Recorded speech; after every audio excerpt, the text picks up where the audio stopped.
Эми Куран окуу деген бул баягы Алладан сурануу. Демек биз батасын ала албай калдык. Эми кантип бата алабыз? Эми кантип буларды кечиребиз? Же мен кантип кечирим сурайм ата энемен деген суроо болуп атат да. Элдин баары тең ошону сурап атат да. Эми ал эмне үчүн биз Куран окутуп атабыз? Дасторконубузду жайып, аябай жакшынакай кылып, баягы жокту бар кылып туруп дасторконду толтурабызбы? Куран окуткандачы анан Куран окуп атын айтып атпайбыз, эмнеге атын айтып атабыз? Демек угат экен да. Мындай аябай катуу билимдин деле кереги жок да бияктачы. Билимдин деле бери аябай динге кирип кетип, же болбосо бир башка илимдерге кирип кетпей эле өзүбүздүн эле жөнөкөй эле мындай логикабыз менен эле ойлоп көрөлүк. Эгерде биз дасторконду жайып алып, анан атын айтып туруп Куран окуп, Курандын котормосу Алладан эле сурануу болуп атпайбы? Мына ушул пендең үчүн, ушул өтүп кеткен арбак үчүн мен Алладан суранам деп атпайбы? Суранабыз деп атпайбызбы? Ошо жаны жаннатта болсун, топурагы торко болсун, жаны бейиште болсун, билип кылган, билбей кылган күнөөлөрүн Алла кечире көр деп суранып атпайбызбы? Демек биз атын айтып атсак, эгерде биз Аллага ошо адам үчүн кайрылып атсак, анда угат экен да ал. Эгерде укпаса биз, анда биз кайрылбайт элек да. Демек, Куран окутуу деген сөз мындай бир англисче деле тил менен мындай түшүнүксүз эмес да бул. Аны мындай өзүбүздүн эле жөнөкөй эле акылыбыз менен эле ойлонсок эле, демек Куран окутуу деген бул өтүп кеткен ата энебизге ыраазычылык билдирүү, алардан кечирим сурап, кечирим сурап жетише албай калсаңыз кечирим сураңыз. Алардын бир күнөө туура эмес жерлери болуп, пендечилик кылган жерлери болуп калса, аны сиз кечириңиз. Анан Алладан сураныңыз, күнөөлөрү кечирилсин деп сураңыз. Алла бейиштин төрүнөн орун берсин деп сураңыз. Жаткан жери жайлуу болсун деп сураңыз, топурагы торко болсун деп сураңыз. Бул кыргызча эле сөз болуп атпайбы, туурабы?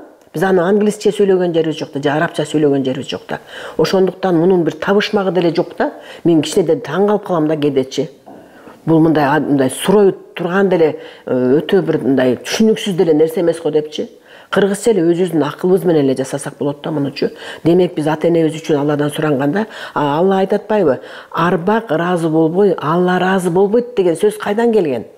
Демек, силер арбактарга Куран окутуп турсаңар, Алла ыраазы болуп турат деп атпайбы? Демек биз тынбай окутушубуз керек экен да, тынбай. Биз күндөп түндөп акчанын аркасынан кетебиз, күндөп тиги дүйнөнүн аркасынан кетебиз, а бир 5 мүнөттүк Куранга бизге убактыбыз жок да. Окуй бериңиз, канчалык көп окусаңыз ошончолук жакшы. Күндөп түндөп окуй бериңиз. Ал көп убакыт делебейт да. Колуңуздан келишинче коюңуз. 5 наныңызды коесузбу, 5 таттууңузду коесузбу дасторконго, куру калтырбай. Ошолордун сооптору тиет деп атпайбызбы? Демек ал дасторкондун да сообу аларга барса, демек биз жакшылап коюп койсок андан да жаман болбойт экен, Биз тойлорго тирелтип коюп атабыз. Анан дагы мен бир мындай өзүмдүн эле оюмду бөлүшкүм келип атам, мындай өзбек туугандарыбыз. Мен билгенден биз ошо мен өзүм көлдөн болом, Скөлдөн. Жолдошум Нарындан болот. Бирок биз экөөбүз тең бир институтта бүтүп курсташ болгонуна байланыштуу бизди Ош областына, Өзгөн районуна Куршап айылына жөнөткөн да. Куршап айылында көп өзбектер бар болчу. Биз өзүбүз дагы өзбек бир апаны коросунда турганбыз. Анан менин эсимде калганы, алар той болордун алдында дайыма ата энесине Куран окутат да. Көрдүңүздөрбү? Ала биз болсок тойдо Куран окуй десек чочуп кетебиз баарыбыз тең. Ой, эмне Куран окутуп атасыңар? Ой, тойдо тиги жаман жороо баштап депчи. Ал Алладан эле сурануу болот атпайбы? Анан ошон үчүн мен аябай туура деп ойлойм да ушуну. Тойдун баштардын алдында алар Аллага рахмат айтып атат биринчиден, экинчиден ата тегине рахмат айтып атат. Ыраазы болуңуздар сиздер, биз ушу тойлорубузду жакшы өткөзүп алалы. Депчи, анан биз айтат го мындай. Арбактарга кайрылбаш керек, жардам сурабаш керек депчи. Анан биз деген жардам сураган жерибиз жок.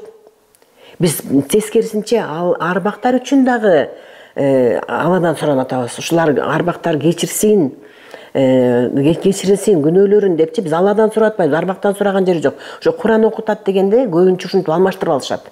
Арбактарга жалынып атасыңар, анан тинтип атасыңдар. Бирок арбактар дагы Алланын жанында болуп атат да. Арбактар да биз үчүн суранып атпайбы? Биз үчүн жардам берели деп, Ошондуктан Куран окутуу бул абдан жакшы. Эгерде сиздер чындыгында баягы ата энеңерди эскергиңер келсе, өтүп кеткен тектериңер, жет аталарыңарга ыраазычылык билдиргиңиздер келсе, анда Куран аркылуу эле, андан башка жолу жок экен. Башка мындай бир бизди Меккеге барып Куран окутука деп айтпаптыр, же Кытайга барып туруп анан Куран окутука деп айтпаптыр да. Үйүңдө эле отуруп эле, оңой эле, эң эле оңой жана арзан, эч кандай бир убакытта кетпей турган, бир материалдык жактан бир каражат да кетпей турган эле сонун методду ойлоп таап берген экен да Алла. Үйүңөрдө отуралы эле, ата тектериңерге ыраазычылыгыңарды билдире бергиле. Курангарды окута бергиле, эскере бергиле деген экен. Ошондуктан мен азыр бүгүн айтмакмын, ошо менин аябай көп окурмандарым, сен аябай туура суроо бердиң. Себеби ушул суроо ар биринчи, экинчи эле комментарийде ушул суроо. Демек сиздер эгерде ата энеңиздерди эскергиңиздер келсе, өтүп кетсе, билбей деле калсаңар, багып алса бирөө, кандай шартта болсо деле сиз ата энеңиздерге дайыма Куран окутуп, алардын аттарын айтып, ыраазычылыгыңарды билдирип, Алладан алардын күнөөлөрүнүн баары кечирилип, бейишке киришин сурап туруңуздар деп кеңеш бермекмин.